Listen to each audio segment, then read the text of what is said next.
Welcome back. Next topic is level of organization. हमारा अगला जो टॉपिक है वो है हमारे पास लेवल ऑफ ऑर्गेनाइजेशन। इसको हम स्टडी करेंगे।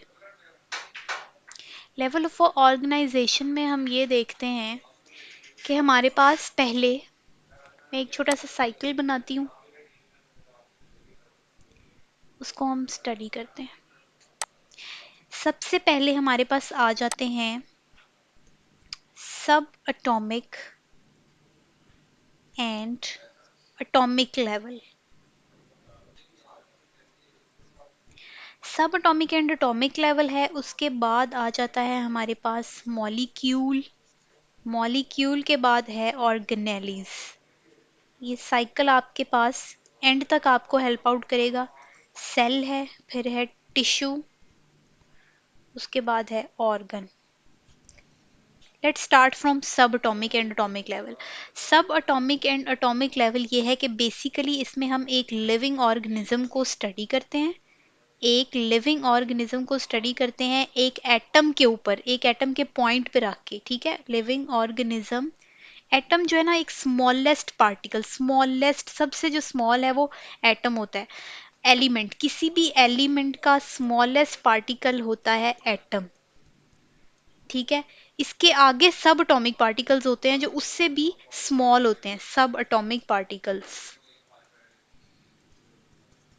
सब एटॉमिक पार्टिकल्स सबसे जो स्मॉलेस्ट है वो एटम है। ठीक है, वो एक एलिमेंट के अंदर मौजूद होता है। मेनली जो एग्जिस्ट करते हैं वो तीन बड़े सब एटॉमिक पार्टिकल्स होते हैं। ठीक है, सब एटॉमिक में भी आगे जो तीन बड़े सब एटॉमिक पार्टिकल्स होते हैं उसको हम कहते हैं प्रोटॉन। ठीक है, एक है प्रोटॉन, दूसरा है neutron and the third one is electron. जो प्रोटॉन और न्यूट्रॉन है इसकी पेयरिंग हुई होती है, ये पेयर्स में होते हैं। और जो इलेक्ट्रॉन है वो अलग होता है। सबसे पहले था हमारे पास एटम, स्मॉलेस्ट पार्टिकल। उस स्मॉलेस्ट पार्टिकल के नेक्स्ट सब एटॉमिक पार्टिकल्स थे जो तीन थे मेन। वो क्या है? Proton, neutron and electron. जो प्रोटॉन और न्यूट्रॉन होते हैं वो इकट्ठे होते हैं और जो इलेक्ट्रॉन होता है वो अलग होता है। उसके बाद जो प्रोटॉन और न्यूट्रॉन जो है ना, बेसिकली वो न्यूक्लियस में होते हैं। ठीक है, न्यूक्लियस के अंदर मौजूद होते हैं। और जो इलेक्ट्रॉन होता है ना, ये सबसे आउटर मोस्ट शेल में होता है। ठीक है, ये बाहर वाली तरफ होता है। एक तो ये होता भी अलग, बिल्कुल अकेला है, और ये होता भी बाहर वाले जो हमारा ऑर्बिट होता है उसके अंदर होते हैं। जो एटम्स हैं वो कंबाइन करते हैं, कंबाइन करके बनाते हैं एलिमेंट्स।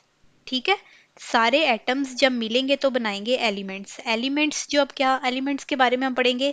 नेचुरली अकरिंग एलिमेंट्स जो होते हैं वो 92 होते हैं। ये आपने फिगर याद रखना है कि naturally occurring elements are 92 in numbers. ठीक है, अब उस 92 की डिवीजन आगे हुई हुई है। उस 92 को भी हम स्टडी करेंगे नेक्स्ट। 92 में से जो 16 एलिमेंट्स हैं वो हैं हमारे पास bio elements. 16 elements are called bio elements. ठीक है, 16 की भी नेक्स्ट फर्दर डिवीजन हुई हुई है, जिसमें से 6 एलिमेंट्स ऐसे होते हैं जो हमारे 99% बॉडी का मैस बनाते हैं। यानी हमारी ह्यूमन बॉडी 99% बायो एलिमेंट्स के 6 एलिमेंट्स हैं उससे बनी हुई है। ठीक है, उसके बाद जो रिमेनिंग वन रह जाता है हमारे पास बॉडी का। ठीक है, 99 तो बायो एलिमेंट्स बन गए, जो रिमेनिंग वन रह जाता है वो बॉडी के मैसेज बनाते हैं। ठीक है, 6 एलिमेंट्स कौन से होते हैं और ये एक कौन से हैं, अब उनको हम डिटेल में डिस्कस कर लेते हैं। ये 6 और ये 1। 6 जो 99% बॉडी बना रही है। ठीक है, ये 99% है हमारे पास 6 एलिमेंट्स, और जो रिमेनिंग है वो 1% है। अब मेजर 6 कौन से हैं वो हम पढ़ लेते हैं। Oxygen, carbon, hydrogen, nitrogen, calcium and phosphorus. इन 6 को आपने याद रखना है। आपकी बॉडी, हम सब लिविंग ऑर्गेनिजम्स की बॉडी इन 6 एलिमेंट्स के से बनी हुई है। ठीक है, और जो बाकी हमारे पास 1% रह जाता है उसको भी हम स्टडी करते हैं। पहले हम इनकी फर्दर स्टडीज देख लें। अब 99 में से हमारे पास जो 65% है, आउट ऑफ 99% 65% इज ऑक्सीजन, हम सबको पता है ऑक्सीजन हमारे लिए कितनी इंपॉर्टेंट है, ठीक है। 65 हमारी ऑक्सीजन हो गई, इसको हम सब डिवाइड कर देते हैं, 65 इज ऑक्सीजन। उसके बाद हम आ जाते हैं कार्बन पे, रिमेनिंग जो जितनी परसेंटेज रह गई उसमें 18% हमारे पास कार्बन है। हाइड्रोजन हमारे पास 10% है। इन फिगर्स को आपने ऐसे ही याद रखना है, या आपको एज एमसीक्यूज भी पेपर में पूछा जा सकता है। नाइट्रोजन जो है हमारे पास, दैट इज 3%। Calcium is 2%। और सबसे एंड पे रह जाता है हमारे पास phosphorus, that is 1%। Oxygen is 65%, carbon is 18%, hydrogen is 10%, nitrogen is 3%, calcium is 2% and phosphorus is 1%।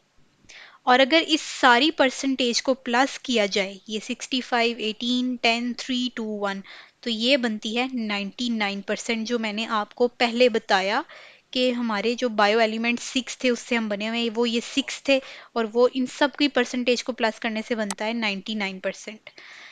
ठीक है। So these elements make 99% of all your body mass. Other remaining जो 10 होते हैं उसमें आपके पास जो आते हैं उसको भी स्टडी कर लेते हैं।